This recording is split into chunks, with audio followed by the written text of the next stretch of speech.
स्वाती नक्षत्रामध्ये पाऊस पडतो तेव्हा जितका आ तो चातक पक्षी करतो कितका असेल त्याचं तोंड एवढंच, जितका आ तो करतो तितकंच पाणी त्याला मिळतं.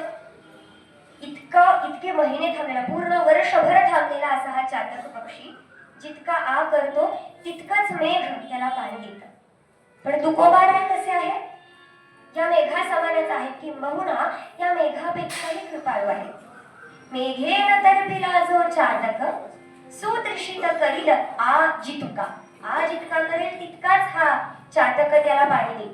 पण जो जो मुमुक्षु त्याते, चातकासारखे जे मुमुक्षु आहेत, मुमुक्षु म्हणजे मोक्षाची इच्छा करणारे, त्या परब्रह्माला, त्या परमात्म्याला मिळवण्याची, प्राप्त करण्याची इच्छा करणारे असे जे मुमुक्षु आहेत, जेव्हा ते इच्छा करणार की मला सुद्धा परब्रह्म हवा, तेव्हा तुकोबाराय मेघा समान येऊन त्यांना मुक्त करतात. कसे मुक्त करतात? तर त्यांच्या या अभंग रूपी वर्षावाने, अभंग रूपी पावसाने. पण त्यासाठी सुद्धा चातक व्हायला लागतं. जसं मी म्हणाले की चातक हा मृत्यूशय्येवर आला तहानाने आणि गंगेमध्ये पडला तरी गंगेचं पाणी पिणार नाही, तसाच मुमुक्षु हा कसा असतो? हा मरायला जरी टेकला तरी परब्रह्माशिवाय दुसरं काही मागणारच नाही असा मुमुक्षु जर असेल तर त्याला तुकोबाराय क्षणार्धात मुक्त करतील. आणि कसे मुक्त करतील? तर वर्षावाने. कोणत्या वर्षावाने? तर त्या अमृतरूपी अभंगांच्या वर्षावाने. आणि ते खरोखरच अमृत आहे, कारण ते या मृत देहापासून अमृताकडे पोहोचवतात. त्याच अमृतरूपी वर्षावामधलं एक थेंब म्हणजे हा अभंग, ज्यामध्ये ते म्हणतात संत चरण रज लागता सहज, वासनेचे बीज जळोने जात. जन्मापासूनच, फक्त या नाही, प्रत्येक जन्म, आपल्या प्रत्येक जन्मापासूनच आपल्या वासना असतात. आणि तुकोबाराय म्हणतात की वासनेचे बीज जळून जाय, केव्हा तर संत चरण प्राप्त झाल्यावर. पहिले सांगताय की बघा संतांच्या चरणाकडे जा, बाबा मी कशाला करू, मला काय फायदा मिळणार आहे? तर तेव्हा तुकोबाराय सांगतायत की तुझा फायदा हा आहे की तुझे वासनेचे बीज हे जळून जाईल. म्हणजे काय? मला याच्याने काय फायदा मिळेल? तर वासना, आणि याला बीज काय म्हणलं आहे याच्यावर आपण विचार करायचा. संतांचा प्रत्येक अभंगामधला प्रत्येक शब्द हा विचारणीय असतो बरं का. ह्याच्यावरच आपण 1-2 तास बोलू शकतो. तर वासनेचे बीज असं का म्हणलं आहे? कारण ही वासना जेव्हा आपल्या हृदयामध्ये, जेव्हा चित्तामध्ये येते तेव्हा इंद्रिय रूपी खतपाणी किंवा विषयरूपी खतपाणी हे त्या बीजाला मिळतात. म्हणजे डोळे उघडताच, कान उघडताच, नाकामध्ये गंध जाताच, तोंडामध्ये कोणती तरी चव जातात, स्पर्श होताच, पंचेंद्रियांना जेव्हा कोणताही स्पर्श होतो तेव्हा त्याच्या प्रती इच्छा किंवा त्याच्या प्रती द्वेष असे 2 भावना उत्पन्न होतात. ह्याचे बीज वासना आहे, खतपाणी विषय आहे, आणि मग तीव्र इच्छारूपी वृक्ष हा फलतोय. त्या वृक्षाला म्हणजेच त्या इच्छाला पूर्ण करण्यासाठी आपण कर्म करतो. म्हणजे आज बाहेर जाऊन, इथं आपल्या मंदिराच्याच बाहेर कुणीतरी आईस्क्रीमचं दुकान उघडलं किंवा पाणीपुरीचा ठेला उघडला, बाहेर जाताच आत्ता जी गणपतीला प्रार्थना केलेली किंवा जे दर्शन केलं ते विसरून डोळ्याला जे दिसतं, नाकाला जे गंध येतोय त्याची इच्छा होणार. मग आपण कर्म करणार, म्हणजे पैसे काढणार, मग त्या दुकानदाराला देणार, मग ती खाणार, मग पुन्हा एकदा इंद्रियाचा स्पर्श त्या खाद्यपदार्थाला होतोय. मग 2 दिवसांनी कुणी म्हणालं चल मोदी गणपतीला दर्शनाला जाऊ, हो जाऊ ना, तिथे तो पाणीपुरीवाला मस्त विकतो बरं का, हे स्मरणात येणार. तर अशा प्रकारे हे वासनेचं बीज जे आहे ते येतं, तीव्र इच्छा होते, तीव्र इच्छारूपी वृक्ष ज्याला आपण म्हणू, आणि त्या वृक्षाला फलं येतात. कसं बरं? तर पाप पुण्यरूपी फलं येतात. खिशातलेच पैसे काढले तर चांगले, कोणा दुसऱ्या खिशातले पैसे काढले तर ते पाप होणार. तर ते पाप पुण्यरूपी फलं या वृक्षाला फलतात. आणि ह्या फलांचं बीज पुन्हा उगवतं, पुन्हा वासना. असं हे वासनेचं बीज जे आहे ते क्षणोक्षणी आपल्या हृदयामध्ये, चित्तामध्ये हे जात आहे आणि या विषयांचा, या जन्ममृत्यू संसार रूपी असा घनदाट वृक्ष हा आपल्या चित्तामध्ये उगवलेला आहे. आणि हा फक्त या जन्माचा नाही तर कित्येक जन्माचा असा हा वासनेच्या बीजांचा वृक्ष हा पसरलेला आहे. आणि जेव्हा वन हे घनदाट असतं तेव्हा तिथे अंधार असतो, तिथे प्रकाश नसतो. आणि प्रकाश म्हणजे तिथे ज्ञान नसतं, काहीच दिसत नाही, काय आहे हे कळत नाही, त्याच्यामधनं बाहेर कसं पडायचं हे कळत नाही, कारण अंधार आहे, काहीच कळत नाही. आणि इथं सांगतायत संत तुकोबाराय की संत चरण रज लागता सहज वासनेचे बीज जळून जाय. तर त्याच्या मागे ही सगळी कथा की संत चरण मिळालं तेव्हा हे असे जे वृक्ष आहे घनदाट ते तुझं जळून जाईल. आणि कसं जळूनच जाईल, कारण नुसतं कापलं जर वृक्ष तर ते पुन्हा उगवतं, पण जेव्हा बीजच जळून जातं तेव्हा पुढे पुन्हा उगवण्याची शक्यताच नाही. हे विषय भोग खत पाणी, हे विषय भोग खत पाणी, जे वासना बीजेस वाढवी, टाके जे या जन्म मृत्यू संसारी, मायामुखी जीवा. पाप पुण्य ज्याचे फल, जे पुनः बीज पेरलं, संत पाद वडवानला, विषम वन जाळे. ह्या संत चरणांची ही महिमा.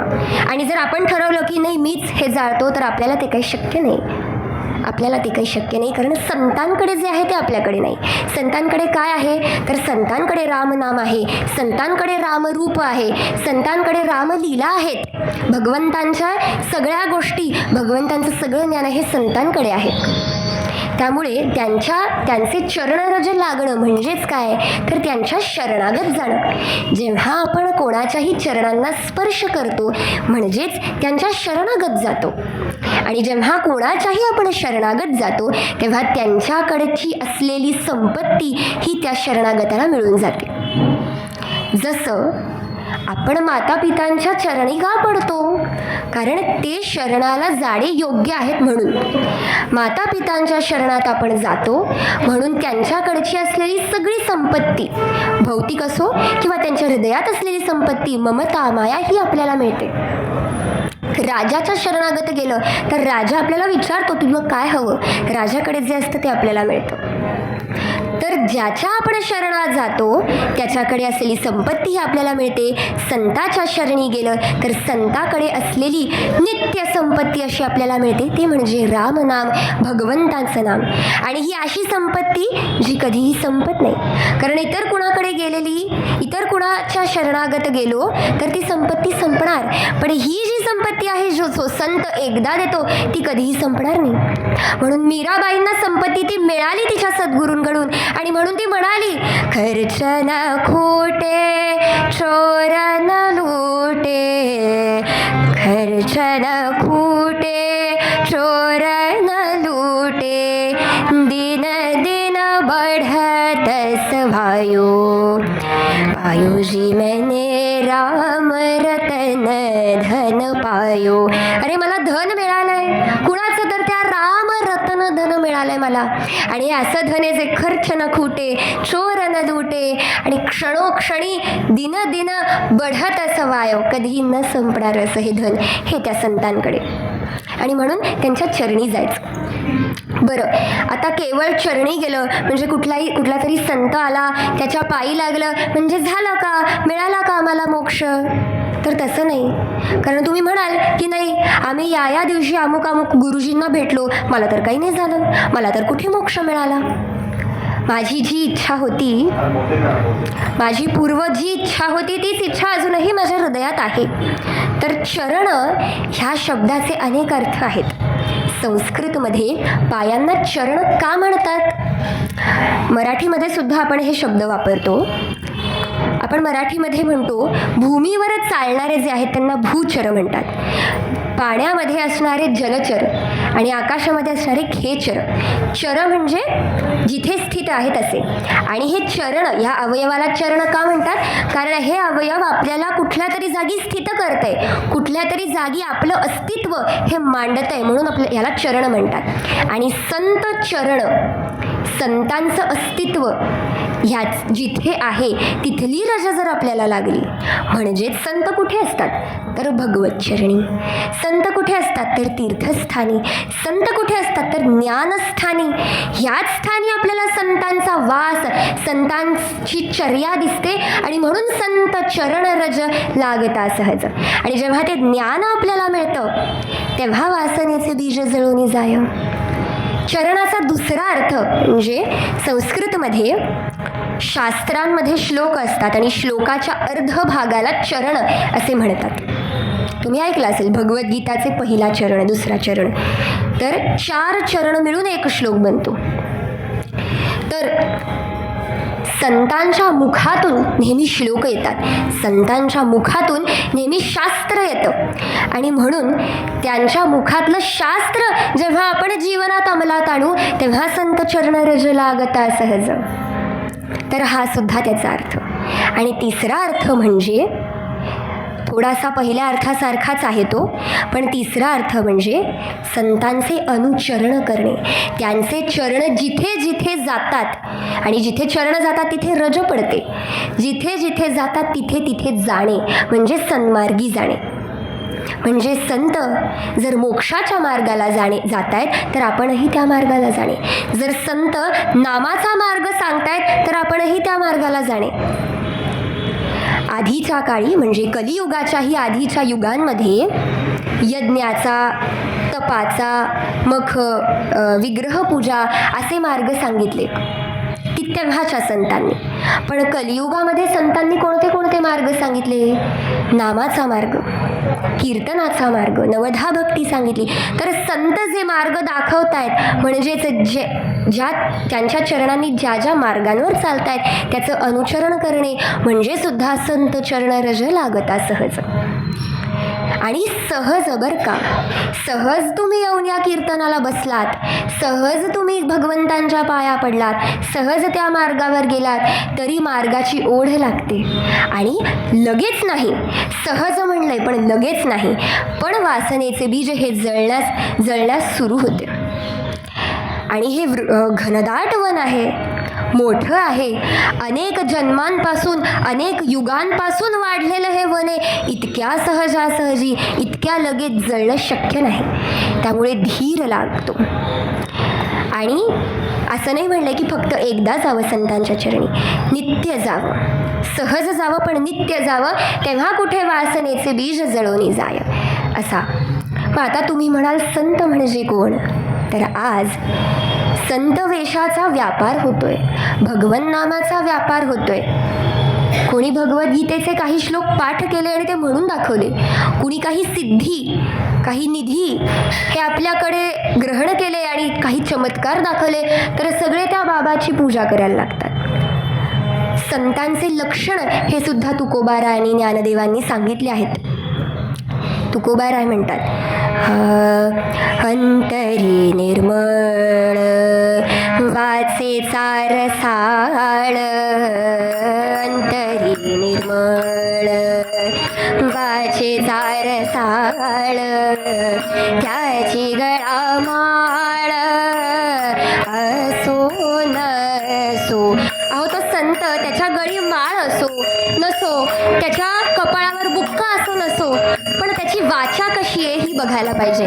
अंतरी निर्मळ वाचे रसाळ, त्याची गळामाळ असो नसो, आत्मानुभवी सोखाळीया वाटा, आत्मानुभवी सोखाळीया वाटा, त्याची माथा जटा असो नसो, परद्रव्यंधी निंदेसी जो मोका परद्रव्य अंधा, निंदेसी जो मोका तोची संत देखा तुका म्हणे, तोची संत देखा तुका म्हणे. अंतरी निर्मळ वाचेचा रसाळ, अंतरी निर्मळ. बघा कसे लक्षणं सांगितलेत, अतिशय सूक्ष्म आहेत, वेशावर लक्षणं नाही आहेत बरं का. कबीरही म्हणतात, वैष्णव जन तो तेणे कहिये जे, पीड पराई जाणे रे. पहिलं लक्षण सांगितलंय की दुसऱ्याची जी पीडा आहे ती लगेच जाणणारी. म्हणजे आज इथं कीर्तनासाठी मी उभी आहे, अनेक लोक उभी असतात, पण मी स्वतःला जर संत म्हणाले तर मी ढोंगी होईन, कारण मी साधक आहे. कारण माझ्यासारखा कीर्तनकार हे कधीतरी जर वादक आले नाही किंवा कुठल्या तरी वादकाने चुकीचं वाजवलं, हे उत्तम आहेत, हे सांभाळून घेतात मला. पण कधीतरी असं झालं, आजपर्यंत कधी झालं नाही आहे, कधीतरी असं झालं तर लगेच राग येणार. तर असे संत असू नये, माईक चालत नसेल तर राग येणारे असे संत असू नये. पर पीडा जाणणारे हवे, की ठीक आहे असावं, समजून घेणारे हवे. वैष्णव जन तो तेणे कहिये जे, पीड पराई जाणे रे. आणि जेव्हा तो पीडा जाणत होता, नुसतं पीडा अरे अरे बिचारा असं नाही, पर दुःखे उपकार करे तोय. त्याच्यासाठी आपण काय करू शकतो, तर ती उपकार पण करणार, पण नंतर असं लावणार नाही, बघा बघा मी उपकार केले, त्या दिवशी असं झालं, मी आलेले. पर दुःखे उपकार करे तोय, मन अभिमान ना जाणे रे. मनामध्ये अभिमान नाही, उलट धन्यवाद देतात त्या माणसाला की अरे तुझ्यामुळे आज मला भगवंतांचं माध्यम बनून आज मी तुझी मदत केली. खरी मदत तर भगवंतांनी केली रे तुला, आणि माझं हे सौभाग्य की मी भगवंतांचं माध्यम बनले आणि मी तुझी मदत केली. सेवाच केली नाही का मी तुझी, सेवाच केली नाही का मी भगवंतांची, की मी त्यांची माध्यम बनले. आपण मदत नसतो करत, भगवंत आपल्याकडून मदत करून घेतात, कारण भगवंतांना त्याची मदत करायची असते. त्यामुळे कधी कधी मदत घेणारा हा खालती आणि मदत देणारा हा वर असा भाव किंबहुना सर्वांमध्ये दिसतो, पण खरं तर तसं नसतं. आपल्याला मदत करण्याची, पुण्य करण्याची ही संधी दिलेली असते भगवंतांनी. तर असा वैष्णव असतो. तर हे लक्षणं जेव्हा कुणाकडे दिसतील तेव्हा त्याला संत मानावा आणि त्याचे चरण रज हे घ्यावे, आणि मग वासनेचे बीज जळून जावे.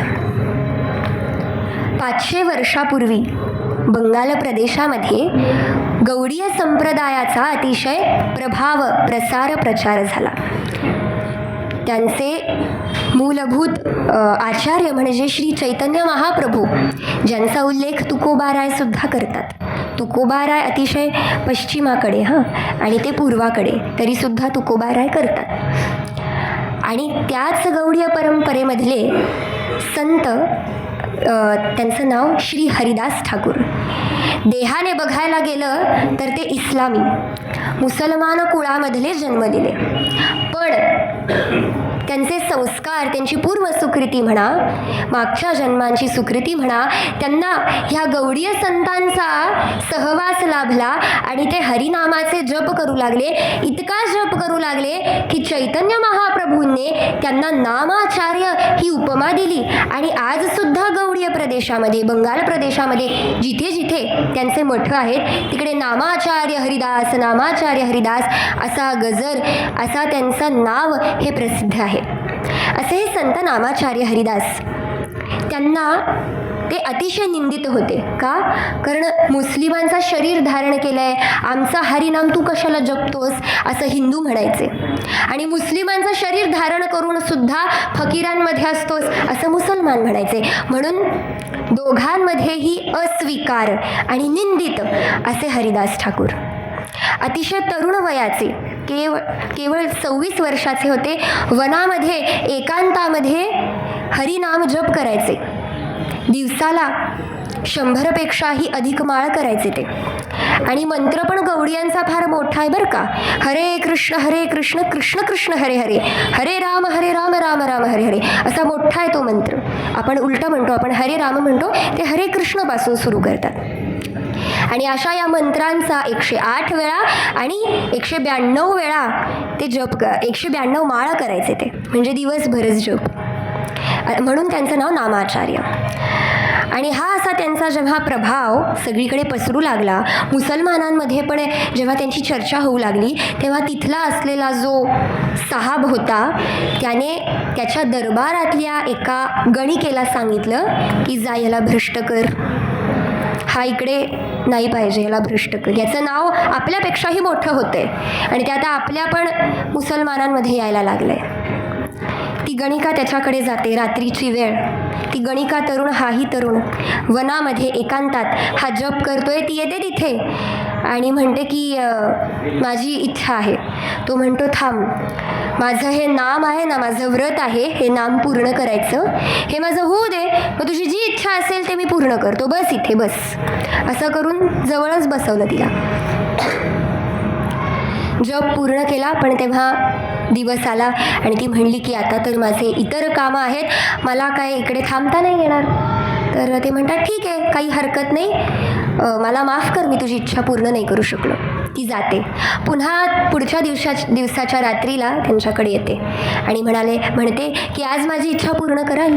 हो हो करेन ना, पण आजचंही माझं व्रत काय संपलेलं नाही, तू बस, मी नाम घेतोय, थोडा वेळ बस, माझं झालं की तुला हवं ते देईन, असं वचन देतात. ती बसते, पुन्हा तिथेच बसते, वाट बघते. सूर्य उगवतो आणि पुन्हा ती आपल्या कार्याला जाते. तिसऱ्या रात्री येते आणि तेव्हा हेच स्वतःहून म्हणतात की मला क्षमा कर गं, मी तुझी इच्छा पूर्ण नाही करू शकलो. आज मी तुला वचन देतो की आज माझं नाम पूर्ण होणारच आहे, आज नाम पूर्ण झाल्या तू जे मागशील ते देईन, हे माझं वचन. असं म्हणून तिला पुन्हा समीप बसवतात, आपलं नाम करतात आणि म्हणतात बोल काय हवं तुला. ती त्यांच्या चरणात पडते, म्हणते की स्वामीजी, मला खरं तर यांनी पाठवलेलं तुम्हाला भ्रष्ट करायला. तुमचं सौंदर्य बघून माझी सुद्धा इच्छा होतीच, पण 3 रात्र तुमच्या तोंडातून नाम ऐकलं, 3 रात्र तुमच्या चेहऱ्यावरचा आनंद मी पाहत राहिले.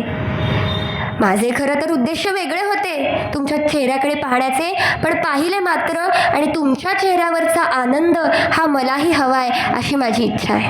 आता हा आनंद नको, त्यामुळे तो आनंद मला तुम्ही द्या.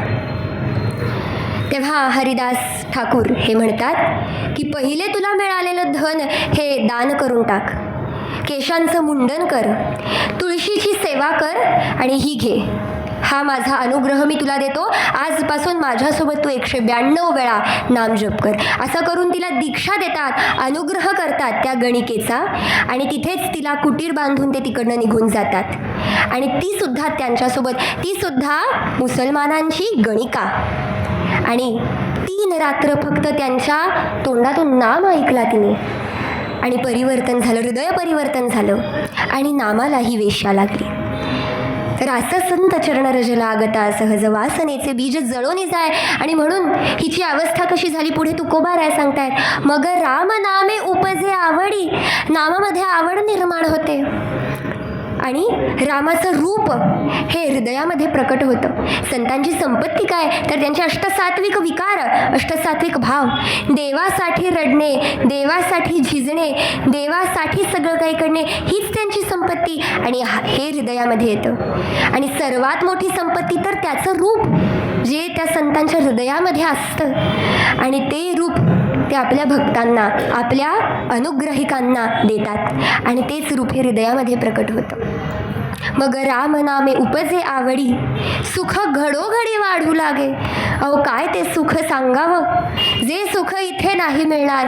इथलं सुख अतिशय क्षणिक, नित्य असं सुख तिथे लाभावं असं सुख त्यांच्या इकडनं मिळतं. सुख घडोघडी वाढू लागे, कंठी प्रेम दाटे, नयनी नीर लोटे, हृदयी प्रगटे राम रूप. आणि हे रामरूप प्रगट होतं जेव्हा तुकोबाराय सांगतायत तेव्हा प्रश्न पडू शकतो की मग किती वेळ लागेल, मार्ग अवघड असेल ना. अवघड मार्ग नाही आहे, पण दुर्लभ जरूर आहे. मार्ग अतिशय सोपा आहे, कारण पुढे ते म्हणतायत की तुका म्हणे साधन सुलभ गोमटे. अतिशय सुलभ, अतिशय सोपं आणि अतिशय सुंदर साधन आहे. सोपं का? कारण कर्मज्ञानासारखे अवघड दुष्कर मार्ग घ्यायचे नाहीत. ज्ञान हा अवघड का? कारण त्याच्यामध्ये इंद्रिय संयम लागतो, इंद्रियांचा पूर्णपणे विषयांचा अभाव लागतो जो आपल्याला जमणार नाही. कर्ममार्ग अवघड का? कारण कर्मामधली शुद्धता, कर्मामधली पवित्रता, कर्मामधली जी सामग्री ती आपल्याला जमणार नाही. त्यामुळे या दोघांचीही सांगड घालून जो मधला मार्ग तो म्हणजे भक्तिमार्ग, ज्याच्यामध्ये इंद्रियांना विषय पण आहेत, म्हणजे भगवंतांचं रूप, भगवंतांचे गान, लीला, हे सगळे चिंतनसुद्धा इंद्रिय करू शकतात आणि कर्मसुद्धा आहेत, त्याची सेवा. आणि त्याला एवढं काय फार काही शुद्धता पवित्रता आहे, पण फार नाही. साधं एक तुळस वाहिलं तरी तो भगवान रिझतो, साधं एक फूल वाहिलं तरी तो रिझतो, कारण तो भावग्राही आहे. आणि हे सांगणारे ते संत आहेत, कारण तो जरी नाही रिझला, तो जरी नाही सुखी झाला, तो नाही प्रसन्न झाला, तरी हे संत मात्र अतिशय फक्त शरणागतानेच प्रसन्न होतात. म्हणून तुका म्हणे साधन सुलभ गोमटे. आणि गोमट आहे, अतिशय सुंदर आहे. का? कारण याच्यामध्ये प्रेम आहे. ज्ञानामध्ये ते प्रेम नाही, कर्मामध्ये ते प्रेम नाही. कारण ज्ञानामध्ये अद्वैत असतं, अद्वैत हे साधायचं जरूर असतं, पण अद्वैतामध्ये प्रेम नाही. म्हणून सांगतात की द्वैतादपि सुंदरम. का? कारण द्वैतामध्ये प्रेम आहे. काही भक्त हे पण म्हणतात की भगवंता मला मोक्षसुद्धा नको, मला तर तू गर्भवासच दे, मला जन्म दे, काहीही हरकत नाही. आपण म्हणतो ना, तुका म्हणे गर्भवासी सुखे घालावे आम्हासी, जन्म दे, काही हरकत नाही, पण फक्त तुझ्यावर प्रेम करू दे, हे असू दे. कारण का? प्रेम हे गोमट आहे हो, सुंदर आहे आणि या जगाच्या पलीकडे आहे, असं समजणारं नाही आहे प्रेम. आपल्याला वाटतं आपण ह्यांच्यावर प्रेम करतो, त्यांच्यावर प्रेम करतो, नाही. प्रेमाचं अंश आहे ते. प्रेम समजण्यासाठी त्या संतांचे भाव, त्या संतांचा हृदय हे आपल्याला समजावं लागतं. त्यामुळे तुका म्हणे साधन सुलभ गोमटे. सगळं सोपं आहे, सगळं सुंदर आहे, पण मग अवघड काय किंवा दुष्कर काय? परिउपतिष्ठे पूर्व पुण्ये. हा एक नियम मात्र आहे की पुण्याई पाहिजे, पूर्वीची अनेक जन्मांची. त्यामुळे आत्ता जर तुम्ही म्हणाल की अरे माझ्या आयुष्यात संत नाहीत असे, जसं तुम्ही वर्णन केले, जसे तुकारामांनी वर्णन केले, संत नाहीत माझ्या आयुष्यात, तर सुरुवात करा पुण्यकार्याने. पुण्यकार्य जमा होतील आणि कधीतरी संत मिळतील. आणि संत जरी आयुष्यात नाही आला ना, मी हे माझ्या गुरूंना विचारलेलं की कसं असतं, म्हणजे संत एकतर भेटत नाही, आणि जरी कधी संत आहेत असं कळलं तर त्यांच्याकडे जाणार कधी, त्यांना वेळ असणार कधी, जर स्त्री शरीर असेल कुणाचं तर त्यांना अजून मर्यादा, तर आम्ही संतांचा सहवास घेऊ कसा? तर बुवांनी उत्तर दिलं की संत हे स्मर्तृगामी असतात. स्मर्तृगामी म्हणजे काय? त्यांचा वास, त्यांची स्थिती ही स्मरणामध्ये असते. म्हणजे आत्ता इकडे तुकाराम असे फेरफटका मारून गेले म्हणजे आपला काय उद्धार होतोय का? तर नाही बरं का. तुकारामांचं ध्यान जरी इकडे बसून एकाने केलं ना, किंवा तुकारामांचे काय चरणांवर म्हणजेच त्यांच्या अभंगांवर ध्यान कोणी इथं केलं तर त्याचा उद्धार होईल. मग तुकाराम इथे आले तरी कुणाचाही उद्धार होणार नाही. त्यामुळे संत हे स्मर्तृगामी आहेत. त्यामुळे तुम्ही त्यांचा स्मरण जरी केले, स्मरण म्हणजे फक्त कसे दिसत असतील तुकाराम, पगडी घातली असेल का, मिशीवाले असतील का, असे नाही. तुकारामांच्या अभंगांवर, संतांवर स्मरण नाही, संतांच्या चरणांवर म्हणजेच त्यांच्या अभंगांवर स्मरण करायचं आहे, ते अंमलात आणायचं आहे, आणि मग उद्धार होतो, मग सुख घडोघडी वाढू लागेल असं. त्यामुळे सूत्रश्लोकामध्ये आपण जे म्हणालो की चंदनम शीतलम लोके, चंदन ह्या लोकामध्ये सर्वात ताप हरण करणारी गोष्ट कोणती? कारण ह्या लोकमध्ये जेव्हा आपण येतो तेव्हा नेहमी कुठला तरी ताप असतो, मानसिक शारीरिक ताप नेहमीच असतो. तर त्या तापेला शांत करणारी गोष्ट कोणती? तर सांगतात की चंदन हे अतिशय गार.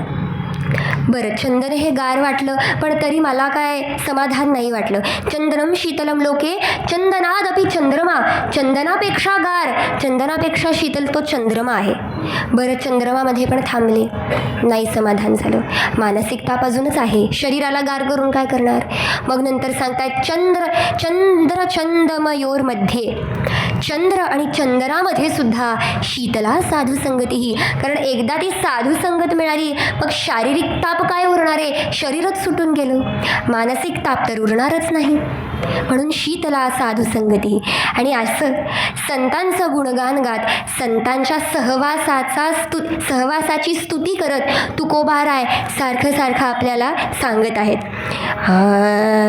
संत चरण राज लागता सहज, संत चरण राज लागता सहज, वासनेचे बीज जळून जाय, वासनेचे बीज जळून जाय, मग राम नामे उपजे आवडी, सुख घडो घडी वाढू लागे, तुका म्हणे साधन सुलभ गोबटे, हरी उपतिष्ठे पूर्व पुण्ये, संत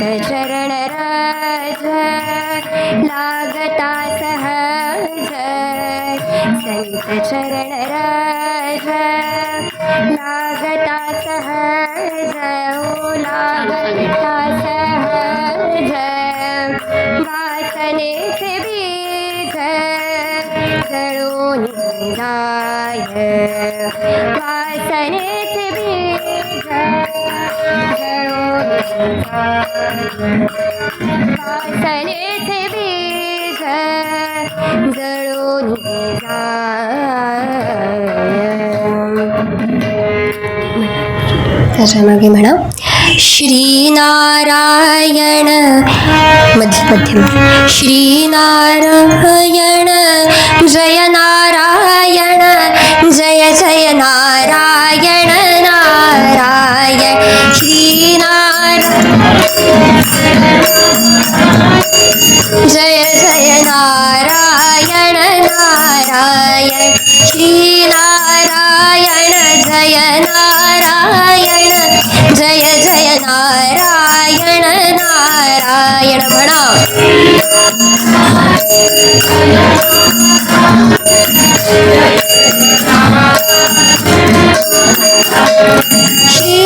श्रीनारायण जय नारायण, जय जय नारायण नारायण,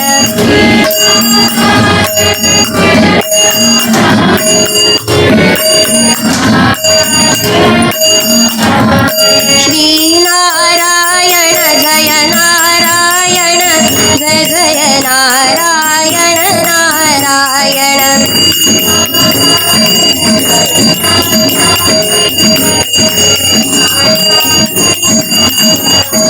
जय जय नारायण नारायण, जय जय नारायण नारायण.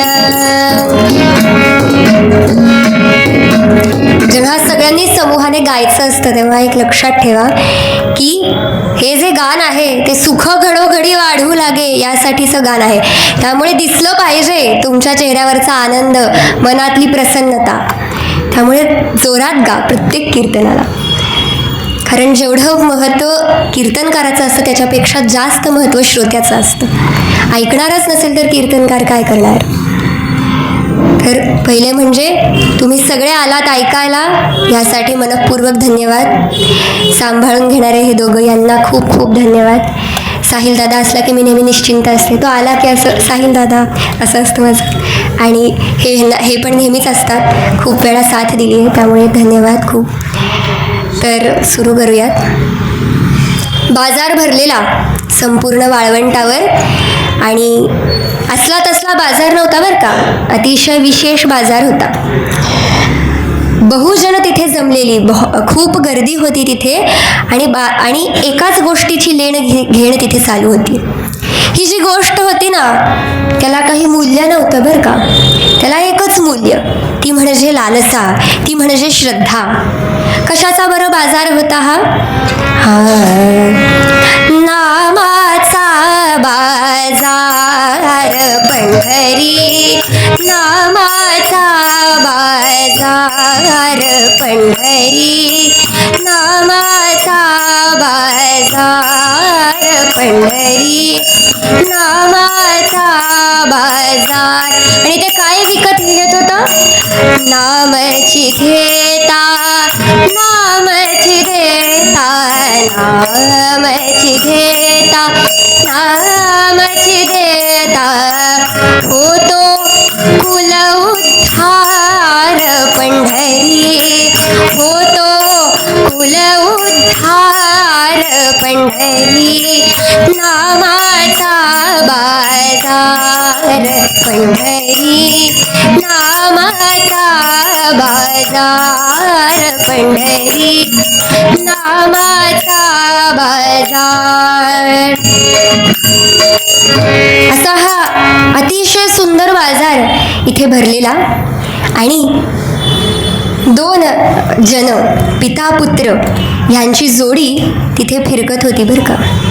डोळे मोठे करून लक्ष देऊन एकेका माणसाकडे बघत होते. आणि तो पिता म्हणत होता, लक्ष दे बरं का, आज तुझी परीक्षा आहे की माझ्यासारखं मी जसं ह्या व्यवसायात उत्तम आहे तसं तुला बनायचंय. जिथे गर्दी तिथे या दोघांचा वास बरं का. आणि आपल्या मुलाचा हात पकडून, तो मुलगा लहानच होता, युवक होता, साधारण 19-20 वर्षाचा, आपल्या मुलाचा हात धरून गर्दीमधून इकडून तिकडून जात होते.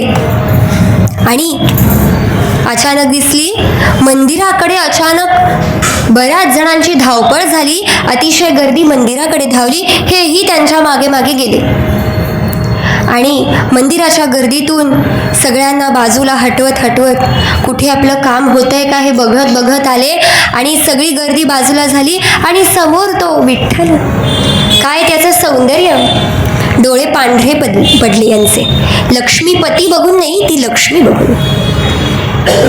मकर कुंडले सोन्याची, काय ते दागिने, काय ते हार, कौस्तुभ मणी, माथी चंदनाचा टिळा, चंदनाचे लेप सुद्धा अंगावर. तो माणूस विचार करू लागला की किती काय ते जेवर घातलेत, किती काय ते दागिने घातलेत, आणि दररोज इतकं चंदन उगाळायचं म्हणजे काय असेल त्याची संपत्ती. हो, लक्ष्मीपतीची संपत्ती ती, आपण काय ती मोजणार. असं विचार करून मागे गेले विठ्ठलाच्या मूर्तीच्या समोर. कुठल्या तरी बुवांचं कीर्तन चालू होतं आणि सगळी गर्दी त्या बुवांच्या अवतीभोवती जमलेली. त्या गर्दीचा फायदा घेऊन हे पितापुत्र त्या विठ्ठलाच्या मागे गेले आणि ओढ रे ती मणी, काढ तो हार, हा हा हार काढ, तो पण काढ, असं करून एक एक करून हार ओढायला लागले. पण तो हार काही त्यांच्या हातात येईना. कुंडले काढू बघितली तेही येईना, पायातलं पैंजण काढू बघितलं तेही येईना, बाजूबंद होते ते काढायचे बघितले येईना. जणू त्या दागिन्यांना सुद्धा विठ्ठलाचा सहवास सोडवत नव्हता. पण आता कीर्तन संपू लागलेलं आणि गर्दी हळूहळू निवळत होती. तो पिता म्हणाला की अरे लवकर लवकर काढ तो हार. आणि घाईघाईमध्ये त्या मुलाने काहीतरी ओढलं आणि हातात कोणती तरी माळ पडली आणि मागून आवाज आला, काय रे चोरताय.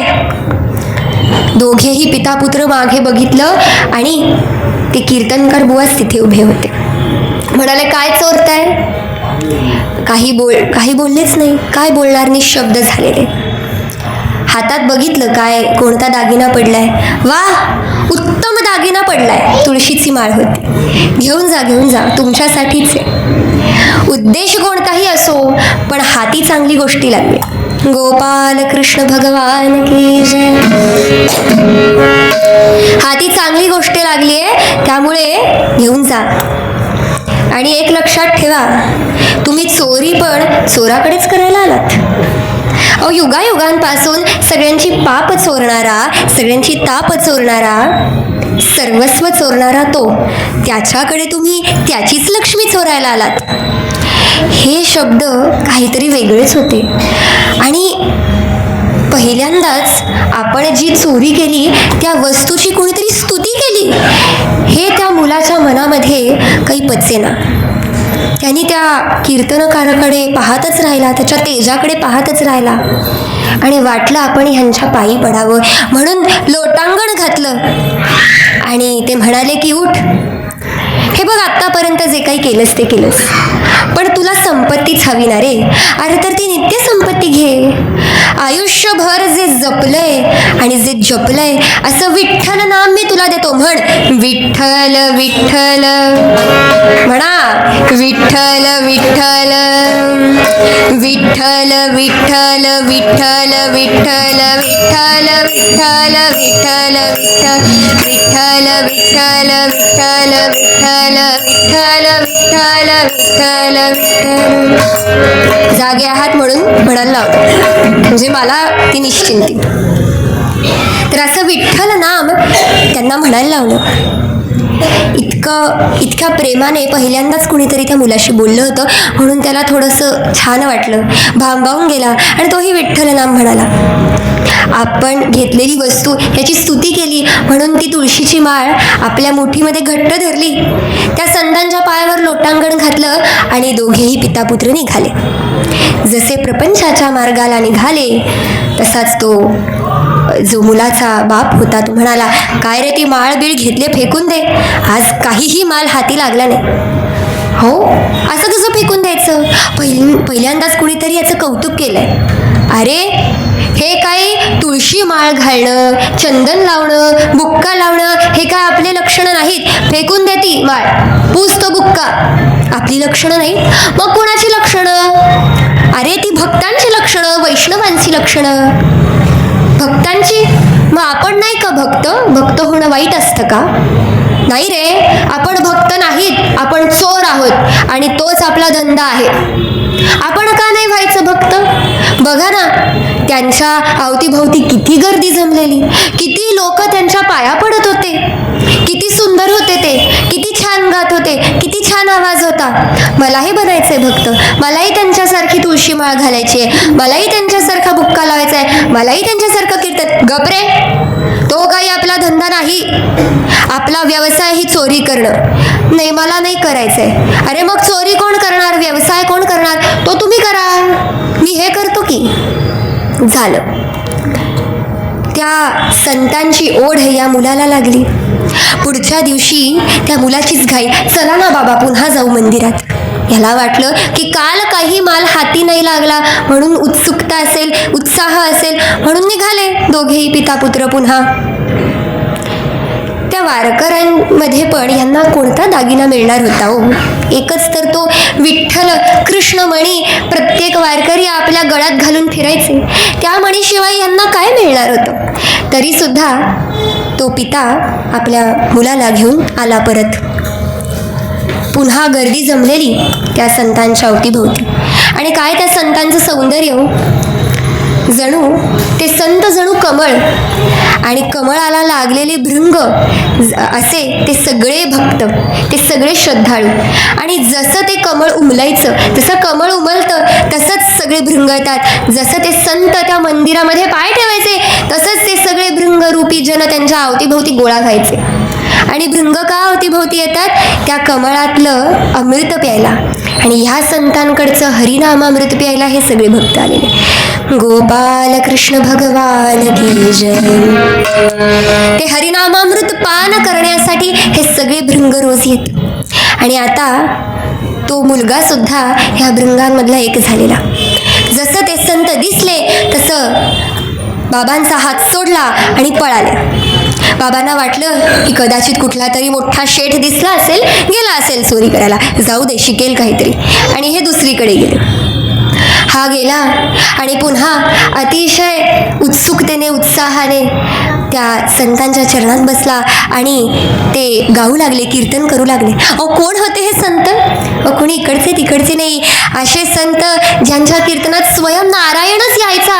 तो स्वयं नारायण हा भृंग रूपाने, भक्त रूपाने त्याच्या कीर्तनात बसायचा. नामदेवांची अमृत तुल्य वाणी, नामदेवांची अमृत तुल्य वाणी, श्रवणी पडता लोचनी येत पाणी, श्रवणी पडता लोचनी येत पाणी, स्वये येती स्वये येती स्वये येती श्रवणास चक्रपाणी, स्वये येती श्रवणास चक्रपाणी, कीर्तनास रंग चढला हा भारी, कीर्तनास रंग चढला हा भारी. अशी त्या नामदेवांची अमृततुल्य वाणी, जी मृतांना सुद्धा अमृतत्वाचं अनुभव करणारी अशी ती वाणी, हे नामदेव ते रोज गायचे आणि स्वयं नारायण यायचा त्यांच्या कीर्तनाला. आणि आता तो मुलगाही तिथे बसू लागला, दररोज येऊ लागला आणि त्यांच्या मुखातून अनेक अमृत वचन ऐकू लागला. आणि त्याच्यामध्येच त्यांनी ऐकलं, मना पाप संकल्प सोडून द्यावा, मना सत्य संकल्प जीवी धरावा, मना कल्पनाही नको विषयांची, विकारे जडे हो जनी सर्वचीची. हे जेव्हा त्याने ऐकलं तेव्हा आपल्या जन्मावर, आपल्या कुळावर, आपल्या कृत्यावर अतिशय पश्चात्ताप झाला आणि नामदेवांच्या पाया पडला आणि म्हणाला की हे बघा महाराज, आमचा धंदाच आहे चोरीचा आणि इतके दिवस आयुष्यभर मी चोरी करत आलो, माझे बाबा माझं सगळं कुल चोरी करत आलं, आता काय करू? मला तो भगवंत स्वीकारणार का? मी इतका नीच जातीचा, तुम्ही तर ब्राह्मण. तर ते म्हणतात की अरे असं काय बोलतोस? तो भगवंत केवळ भावग्राही आहे, त्याला फक्त भावाची गरज आहे आणि तो जाती बघत नाही. तुकारामांची जाती ब्राह्मण करे, ज्ञानेश्वराची जाती ब्राह्मण का? तो तर संन्यासाचा मुलगा. जनाबाईची जाती ब्राह्मण का? ह्या सगळ्यांना नाही मिळाला देव. प्रल्हादाला कोणतं ज्ञान होतं, कुब्जाला कोणतं सौंदर्य होतं, गजेंद्राला तर देह सुद्धा नव्हता मनुष्याचा, त्यांना नाही मिळाला भगवंत. अरे तू फक्त पाप सोडून दे आणि सत्याचा संकल्प धारण कर, मग बघ भगवंत तुझ्या समोर प्रकट होईल. असं जेव्हा आदेश मिळाला तेव्हा ह्यानी चोरी चकारी सगळी सोडून दिली आणि कीर्तनाला येऊन संत सेवा करू लागला. पिता अतिशय कुपित झाला, कळालं नाही काय करावं या मुलाचं. समजावून थकलो. वाईट वाटत होतं की पित्याचा आदेशाचं आपण उल्लंघन करतोय, पण पित्याच्या आदेशापेक्षा त्या परमपित्याची सेवा महत्त्वाची नाही का? आणि प्रल्हादाची कथा ऐकून याला अजूनच उत्साह मिळाला पित्याच्या आदेशाचं उल्लंघन करण्याचा.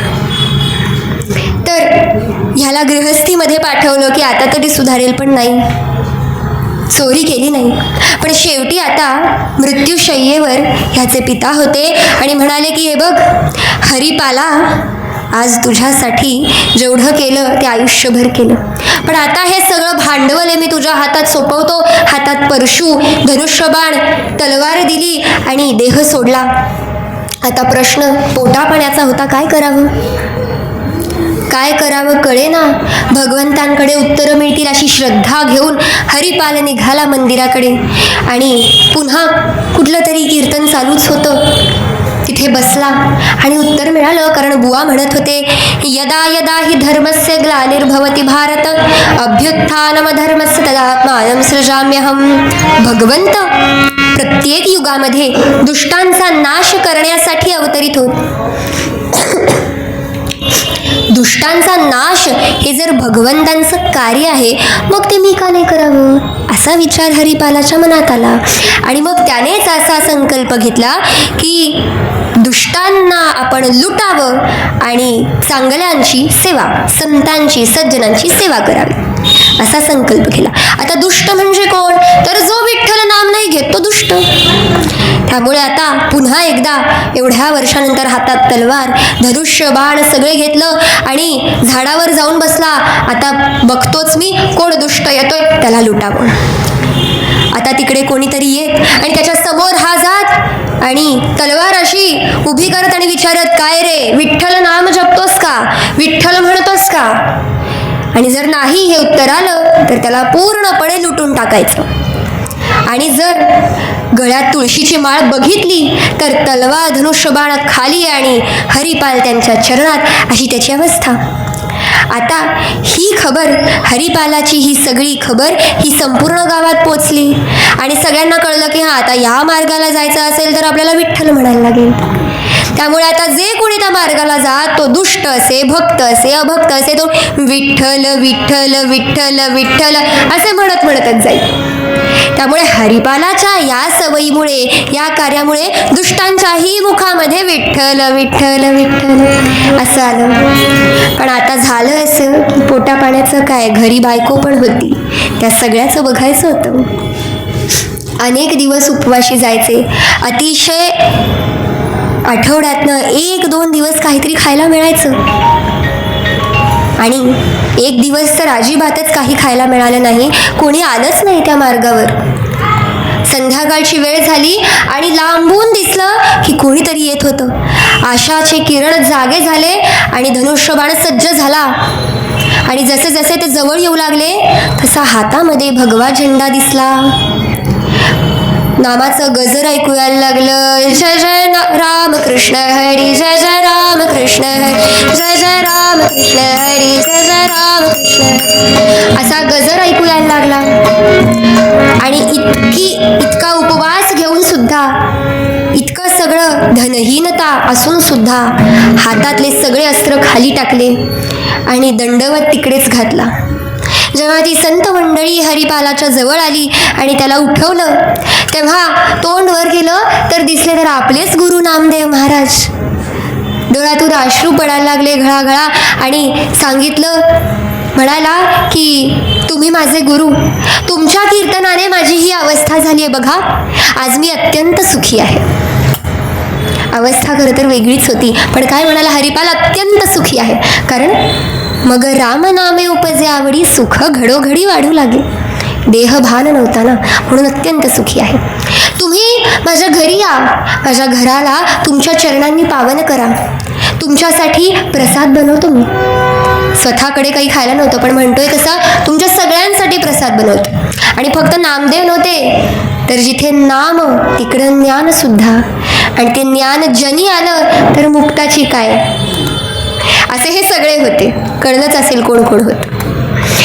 ह्या सगळ्यांना घरी बोलावलं, आग्रहाचं निमंत्रण दिलं आणि घरी यांना बसवलं. म्हणाले की तुम्ही माझ्या घरी नाम घ्या, तुम्ही माझ्या घरी कीर्तन करा, भजन करा, माझं घर पावन होऊन जाईल.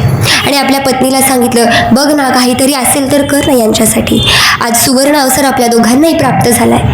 ती म्हणते, अहो मीच 3 दिवसापासून खाल्लं नाही, मी यांना काय देणार, त्यामुळे तुम्हीच आता कुठून तरी काहीतरी सोय करा.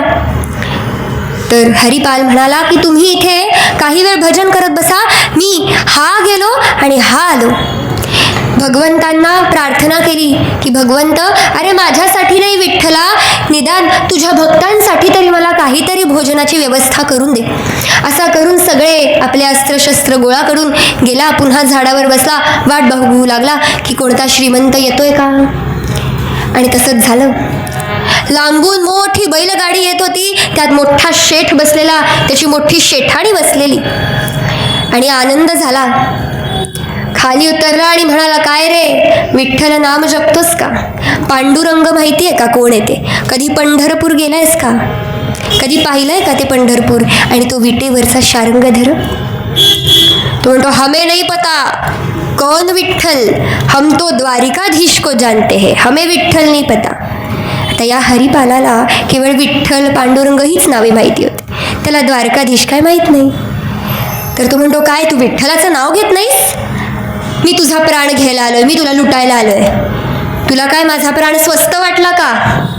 हे बघ माझ्या बोटामध्ये ही दागिने, ही अंगठी, हे बघ, शेठ आहे मी मोठा, द्वारकेहून गुजरातचा शेठ आहे मी. असं अहो, ते बघूनच आलं ना तुमच्याकडे लुटायला. चल, ही सगळी दागिने बाहेर काढ आणि ती आजी तुझी शेठाणी बसले तिला पण सांग, सगळे दागिने काढ. असं म्हणून त्या शेठाला संपूर्ण लुटलं. त्याच्याकडे जे काय होतं नव्हतं सगळं घेऊन ह्याने धान्य वगैरे घेऊन आपल्या पत्नीला दिले आणि त्याचा भोजन झाला. त्या भोजनाचा प्रसाद लावला आणि या संतांची पंगत झाली. नामदेवाने विचारलं, हरिपाला, एवढं सगळं भोजन, एवढं सगळं पंचपक्वाने तू कुठून आणलीस? जे होतं ते सांगितलं.